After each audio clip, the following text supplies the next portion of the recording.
வணக்கங்க. ஒரு வீடியோங்க. ஒரு வீடியோவை ஒருத்தருக்கு ஒரு விவசாயி மாதிரி ஒரு தொழிலாளிக்கு 3 பசங்க, ஒரு பெண். கணவன் மனைவி 2 பேருமே இந்த காட்டு வேலை கீட்டு வேலைக்கு தான் போய் அவங்க படிக்க வச்சுருக்காங்க. ஒரு மட்டை வீடு. மட்டை வீட்டில் 5 குழந்தைங்க அவங்களுக்கு 5 குழந்தைகளையும் படிக்க வைக்கிறாங்க. இப்போ எல்லாம் கவர்மெண்ட் ஸ்கூலுக்கு போயிட்டுருக்காங்க. காலையில் எழுந்திரிச்சு எல்லாத்துக்கும் ஒரு 2 படி அரிசி போட்டு வடித்து எல்லாத்துக்கும் கொஞ்சம் ஏதோ தக்காளி போட்டு வணக்கி கொடுத்து அனுப்பிச்சிடுவாங்க. இப்படி தாங்க, நவசுவையான சாப்பாடெல்லாம் இல்லை, அப்படியே போயிட்டுருக்கு. அங்கே தேங்காயெல்லாம் முதலாளியோட தோப்பில் தேங்காயெல்லாம் நிறையா உளுந்து கீழே கிடக்குங்க. அது 2 எடுத்துகிட்டு வந்தால் கூட யாருக்கும் தெரியாது. பச்சை மிளகாய் இருக்குது, வரமிளகாய் இருக்குது, கத்திரிக்காய் இருக்குது, இது உருளைக்கிழங்கு இருக்குது, எல்லாமே இந்த தோட்டத்தில் வேலை செய்கிற தோட்டத்தில் எல்லாமே இருக்குது. 2 எடுத்துகிட்டு வந்தால் கூட யாரும் சொல்ல மாட்டாங்க, தெரியாது. ஒரு ஒரு இம்மி அளவுக்கு 2 கணவன் மனைவியும் தொடமாட்டாங்க. வீட்டுக்கு உப்பு இல்லாமல் உப்பு போட்டு கூட சாப்பிட்ருவாங்க. அத்தனை அங்கே கிடக்குது முதலாளி தோட்டத்தில். எடுத்துகிட்டு வரலாம், பிடிச்சிட்டு வரலாம், ஒரு தொலைக்க மாட்டாருங்க.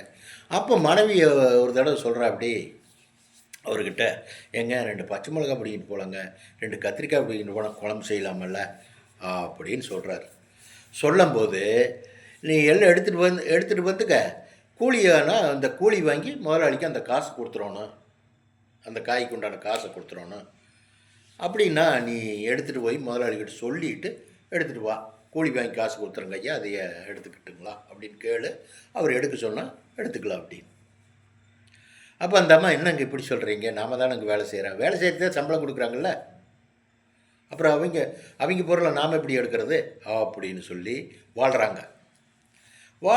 அப்படியே வாழ்ந்துகிட்டே இருக்கும்போது என்ன ஆகுதுன்னா, குழந்தைகள் ஓரளவுக்கு படித்து பெரிய ஆளாகிறாங்க. பெரிய ஆளாகும்போது அந்த குழந்தைகளுக்கு கொஞ்சம் பெருசானோன்னே என்ன ஆகுதுங்க, ஒருத்தன் பார்ட் டைமில் பேப்பர் போட போகிறான், ஒருத்தன் பால் போட போகிறான், ஒருத்தன் கீரை வாங்கி விற்கிறான். கீரை வாங்கி அந்த ஸ்கூலுக்கு போகிற டைமுக்குள்ளேயே கொஞ்சம் வருமானம் வருது. கொஞ்சம் வருமானம் வந்தோடனே அந்த வருமானத்தை கொண்டு வந்து அப்பா கிட்ட கொடுத்துட்ருக்காங்க.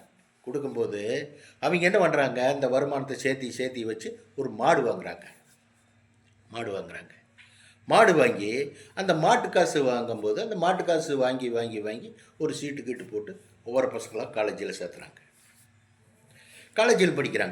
காலேஜில் படிக்கும்போது அப்புறம் இன்னொரு மாடு வாங்கி அந்த மாடு வளர்த்தி காலேஜில் 5 பேரும் காலேஜில் படிக்கிறாங்க. இவரும் கொஞ்சம் இதாக இருக்கார்.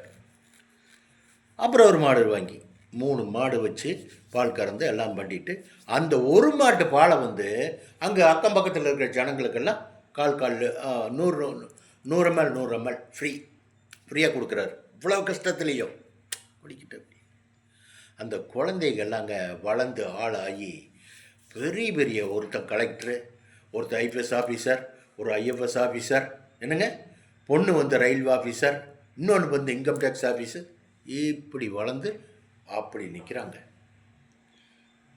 என்னங்க இது, ஊரே வேக்குதுங்க, உலகமே வேக்குது, இப்படி ஆக்கிட்டாருன்னு சொல்லிட்டு ஜனாதிபதி வரையிலும் ஜனாதிபதி வரையிலும் இவருடைய வாழ்ந்த வாழ்க்கை இந்த 5 பதத்தை உருவாக்குனதை வச்சு அவங்களுக்கு பாராட்டி கௌரவப்படுத்துகிறாங்கன்னு சொல்ல வர்றேன். உண்மை எங்கே போய் நிற்கிது பாருங்கள். கடவுள் உண்மையை கொண்டு எங்கே கொண்டு நிறுத்தியிருக்கார் பாருங்கள். உண்மையாக இருந்தால் நம்ம மதிப்பு மரியாதையும் தேடி வரும், சந்தோஷம் தேடி வரும், இன்பம் தேடி வரும். என்னங்க, அடுத்தவங்க காசை தொடக்கூடாது, பாவங்கள் செய்யக்கூடாது, அடுத்தவங்களை புண்படுத்தக்கூடாது, அப்படியெல்லாம் வாழணுங்கன்னு சொல்ல வர்றேன். வச்சுட்டுங்களா? பாய்.